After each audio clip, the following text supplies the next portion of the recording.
اس معلوماتی نشست میں خوش آمدید۔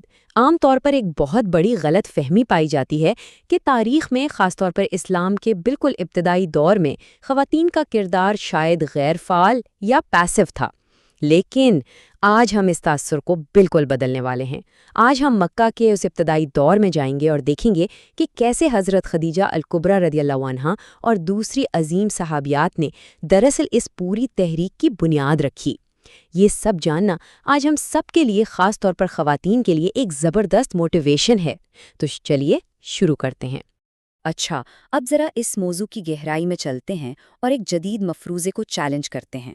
ہم اکثر سوچتے ہیں کہ کسی بھی بڑی تحریک کو شروع میں جو معاشی اور سماجی سپورٹ ملتی ہے وہ مردوں کی طرف سے آتی ہے، ٹھیک ہے؟ لیکن ذرا رک کر سوچئے، وہ پہلی شخصیت کون تھیں جس نے اپنا بے پناہ مال، اپنا اونچا سٹیٹس، اپنا سب کچھ اسلام کی ترویج پر لگا دیا؟ کوئی مرد نہیں، بلکہ ایک خاتون تھیں۔ جی ہاں، اس کا بالکل حتمی اور تاریخی جواب ہے حضرت خدیجہ الکبریٰ رضی اللہ عنہا۔ وہ صرف ایک سپورٹیو اور ساتھ دینے والی شریک حیات ہی نہیں تھیں، بلکہ وہ تو ایک زبردست ویژنری منتظم تھیں۔ انہوں نے اس عظیم اسلامی تحریک میں سب سے پہلی اور سچ پوچھیں تو سب سے اہم انویسٹمنٹ کی، اور اسی لیے وہ سچے معنوں میں اسلام کی پہلی معمار کہلانے کی مستحق ہیں۔ اور ان کی اس قربانی کا اسکیل تو دیکھے، واقعی حیران کن ہے۔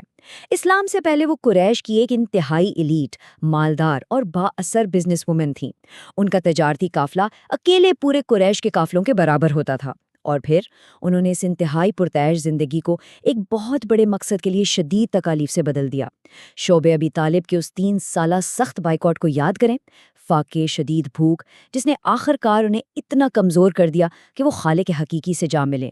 یہ کوئی معمولی بات نہیں ہے۔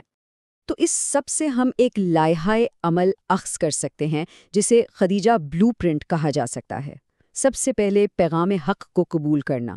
نبوت کے ان بالکل ابتدائی اور مشکل ترین لمحات میں وہ جذباتی اور نفسیاتی سہارا فراہم کرنا، اور پھر اپنا پورا تجارتی امپائر اس مشن کے لیے وقف کر دینا۔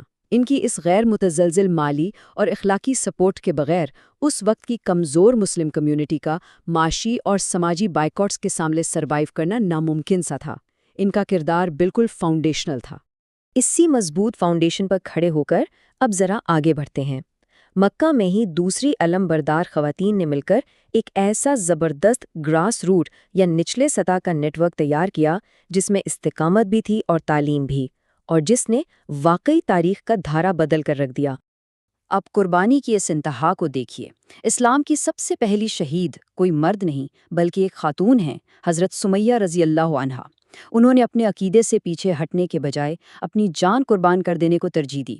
ان کی اس ناقابل یقین جرأت نے یہ ثابت کیا کہ چاہے کتنا ہی ظالمانہ جبر کیوں نہ ہو، استقامت کیسے دکھائی جاتی ہے۔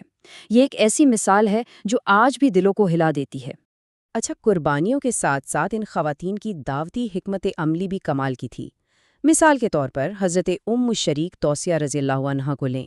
وہ قریش کی خواتین کے اندر ایک انتہائی خطرناک لیکن بالکل خفیہ انڈر گراؤنڈ دعوتی مہم کی معمار تھیں۔ اسی وجہ سے انہیں مکہ سے نکال بھی دیا گیا، لیکن ان کا بنایا ہوا یہ نیٹ ورک اسلام کا پیغام چپکے چپکے گھر گھر پہنچانے میں انتہائی فیصلہ کن ثابت ہوا۔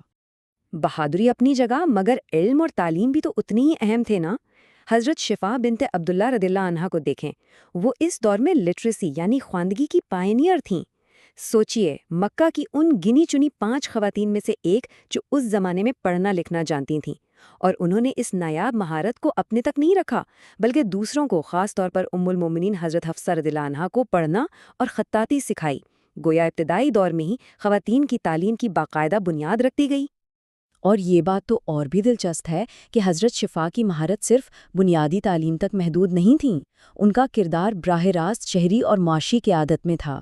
وہ مارکیٹ اور معاشیات کی زبردست ماہر تھیں، یہاں تک کہ خود نبی کریم صلی اللہ علیہ وسلم اور بعد میں خلافت راشدہ میں حضرت عمر رضی اللہ عنہ مارکیٹ کے معاملات کے حوالے سے ان سے باقاعدہ مشاورت کیا کرتے تھے۔ یہ اس بات کا جیتا جاگتا ثبوت ہے کہ معاشرتی انتظام میں خواتین کی شمولیت اسلام کے بالکل ابتدائی دور سے ہی مرکزی حیثیت رکھتی تھی۔ اب جیسے جیسے تاریخ کا یہ سفر مکہ سے مدینہ ہجرت کی طرف شفٹ ہوتا ہے، ہمارے سامنے ایک اور کمال کا کردار ابھرتا ہے۔ حضرت اسما بنت ابو بکر رضی اللہ عنہا، جنہیں ذات النطاقین یعنی 2 کمر بندوں والی کے نام سے بھی جانا جاتا ہے۔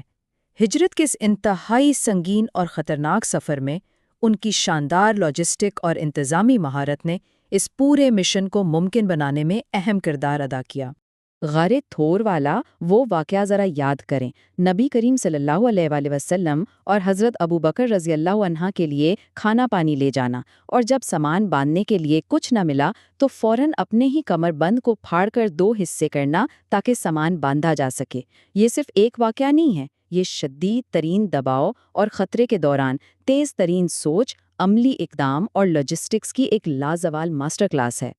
تو اگر تاریخی ارتقاء پر مجموعی نظر ڈالی جائے تو بڑی آسانی سے دیکھا جا سکتا ہے کہ خواتین کی شمولیت کیسے بتدریج آگے بڑھی۔ 610 میں حضرت خدیجہ کی وہ ابتدائی اور بے پناہ مالی بیکنگ، پھر مکی دور کے آغاز میں حضرت سمیہ کی وہ جان کی قربانی، پھر مکی دور کے وسط میں حضرت ام شریک کا وہ خفیہ دعوتی نیٹ ورک، اور پھر 622 میں ہجرت کے دوران حضرت اسما کی وہ کرٹیکل لاجسٹک سپورٹ۔ یہ کوئی اتفاقی واقعات نہیں بلکہ ایک منظم معاشرتی ارتقاء ہے۔ مکہ کی انہی علمبردار خواتین کی قربانیوں کی جو وراثت تھی نا، اسی نے اگلی صدیوں میں لا تعداد معزز اور عالمہ خواتین کے ابھرنے کا راستہ بنایا۔ علم حدیث اور فقہ میں ہمیں بعد میں جو خواتین کے بے پناہ خدمات نظر آتی ہیں، اس کی مضبوط بنیاد دراصل یہیں رکھی گئی تھی۔ یہ وہ بیج تھا جس سے بعد میں علم و تحقیق کے پورے درخت پروان چڑھے۔ اب ذرا اس موازنے کو دیکھیں۔ ایک طرف وہ عام سی غلط فہمی ہے کہ ابتدائی دور کی مسلم خواتین شاید خاموش تماشائی یا محض گھروں تک محدود تھیں، اور دوسری طرف یہ ٹھوس تاریخی حقیقت کہ وہ تو دراصل انتہائی متحرک انویسٹرز، نچلی سطح کی منتظم، زبردست ماہر تعلیم اور لاجسٹک اسٹریٹجسٹ تھیں۔ جب ان دونوں کو ساتھ رکھ کر دیکھا جائے تو پرانے سارے فرسودہ تصورات پاش ہو جاتے ہیں۔ یہ خوبصورت اقتباس اس پورے دور کے بنیادی حقیقت کو بہت زبردست انداز میں سمیٹتا ہے۔ ابتدائی مسلم معاشرے کی خواتین نہ صرف ایمان اور عقیدت کا ستون تھیں، بلکہ انہوں نے اپنے افعال میں قیادت، علمیت اور بے پناہ جرت کا بھی عملی مظاہرہ کیا۔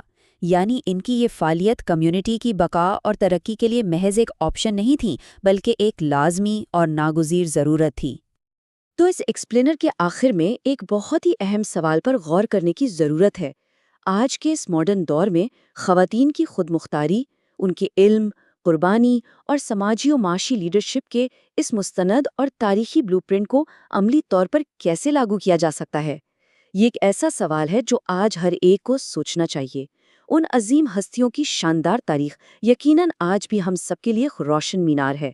اس علمی سفر کا حصہ بننے کے لیے بہت شکریہ۔